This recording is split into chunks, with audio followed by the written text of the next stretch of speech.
कि चांदी की थाली में 56 प्रकार के भोजन रखे हैं, लेकिन जानते हो फिर भी भोजन पाने वाला व्यक्ति क्या कह देता है? 56 प्रकार के भोग सामने रखे हैं, तब भी सब बात के आनंद है, तब भी क्या कह देता है? बात मां की सब ठीक है, लेकिन आज भोजन में स्वाद नहीं था। लेकिन वही किसी गरीब की झोपड़ी में जाके देखना महाराज, उसकी झोपड़ी में एसी, कूलर, पंखा, गाड़ी, लग्जरी लाइफ नहीं होगी, वो वीआईपी जिंदगी नहीं जिएगा, थाली में 10 प्रकार की सब्जियां नहीं होंगी, हो सकता है कि रोटी पर घी भी ना हो, लेकिन जानते हो वो गरीब व्यक्ति, वो किसान, जो महाराज वो व्यक्ति धनाढ्य चांदी की थाली में आनंद को नहीं ले पाता, वो व्यक्ति सर्वस्व सुख सुविधाएं होने के बाद भी आनंद नहीं ले पाता। लेकिन धन्य है वो मेरा किसान, वो मजदूर महाराज, वो खेत की मेड़ पर बैठ करके चटनी और रोटी में आनंद लेता है, क्योंकि वो दुख में भी आनंद ढूंढता है। राम जी चाहते तो कह देते नहीं मैं राजा बनूंगा, लेकिन वनवास जाना है। राम जी जानते हैं अगर 14 वर्ष वनवास गया ना तो अयोध्या की सुख सुविधाएं, लौकिक सुख सुविधाएं नहीं देख सकता, लेकिन वनवास में भी आनंद ढूंढ लिया।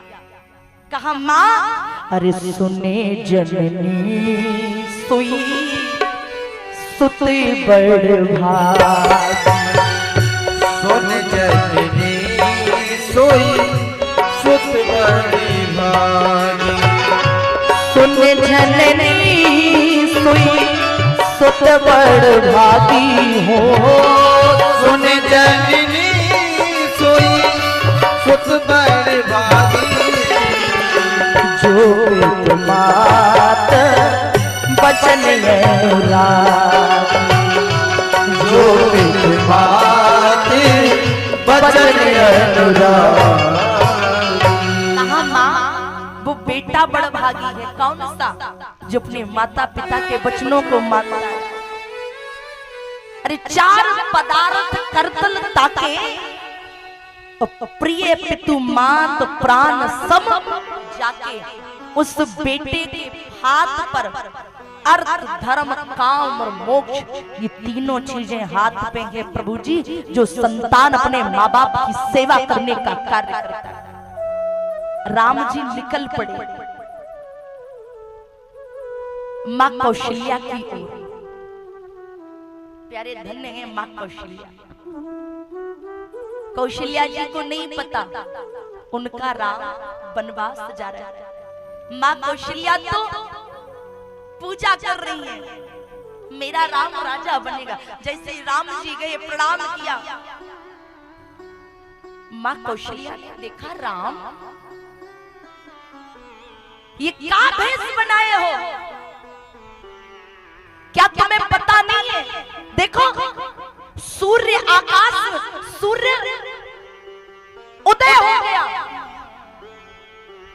राम जल्दी से स्नान करो, सुंदर राजसीय वस्त्रों को पहनो, सुंदर आभूषणों को पहनो, अपने केसों को सुलझाओ, क्योंकि अब इस सिर पर, इन बालों के ऊपर मुकुट लगने वाला है। राम तुम राजा बनने वाले हो। राम जी बोले ये है राम। ना तो राजा बनने की प्रसन्नता थी और ना बन जाने का कष्ट। राम जी ने मां कौशल्या को बिठाया और कहा मां, अब तेरा बेटा राजा नहीं, अब तेरा बेटा तो महाराज बनने वाला है। कौशल्या जी बोली मतलब? राम जी बोले माँ, अब तेरा बेटा तन पर राजश्री वस्त्रों को नहीं, अब तेरा बेटा तो तन पर भगवा वस्त्रों को पहनेगा। और माँ अब तेरे बेटे राम के गले में सोने के आभूषण नहीं, अब तेरा राम तो गले में शरीर पर रुद्राक्ष धारण करेगा। और माँ तेरे राम के बालों में अब सुलझेंगे नहीं, क्योंकि अब तेरा राम तो इन बालों की जटाएं बनाने वाला है। तेरा राम तो बनवास जाने वाला है। कौशल्या जी ने पूछा, राम किसने बनवास दिया? राम जी बोल पड़े, बोले पिता दीन मोहे कानन राजू। माँ पिताजी ने बनवास दिया। माँ कौशल्या बोल पड़ी, राम अगर तुम्हारे पिताजी ने बनवास दिया है तो आदेश देती हूं कि तुम्हें बनवास जाने की आवश्यकता नहीं है। जो केवल पितु आयुष ताता तो जन जाऊ जान बढ़। अगर पिता ने आदेश दिया है बनवास जाने का तो मैं मां होकर के आदेश देती हूं, तुम्हें बनवास जाने की आवश्यकता नहीं है। संसार गवाह है, पिता से ज्यादा बड़ा दर्जा मां का। बनवास नहीं जाना राम जी धीरे से आए, बोले मां मोए बनवास तो मां ने दियो है, मां की आज्ञा है। धन्य है मां कौशल्या। एक बार भी नहीं पूछा कि राम तुम्हें बनवास किस मां ने दिया है। अगर आजकल की कोई माता जी होती ना, लड़े पहुंच जाती, हिम्मत कैसी हुई हमारे बेटा को बनवास भेजने की, लड़ती की नहीं। तभी तो कहती हूं इस संसार में राम तो दोबारा भी जन्म ले ले, लेकिन राम जी को जन्म देने वाली कौशल्या जैसी मां इस धरती पर नहीं है। प्रभु जी एक बार भी नहीं पूछा कि किस मां ने आज्ञा दी है। जब सुना कि मां ने आज्ञा दी है, कौशल्या जी ने आज राम जी को हृदय से लगाया और बोल पड़ी, राम बोले जो भी तुम बात कहो बन जाना, बोले तो कान में सत अबद समा। बोले राम अगर पिता के साथ साथ अगर मां की भी आज्ञा है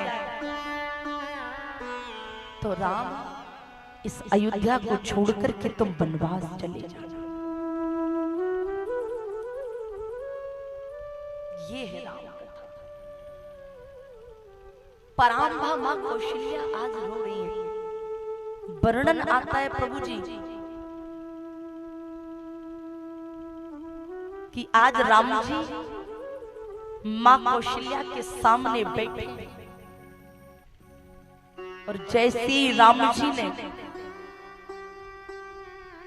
मां से कहा, मां तेरा राम जा रहा है, जैसे ही परांबा मां कौशल्या ने सुना और राम को जब हृदय से लगाया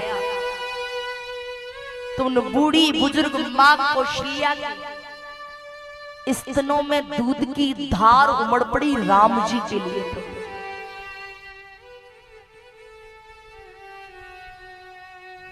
जानकारी प्राप्त हुई महारानी जानकी की।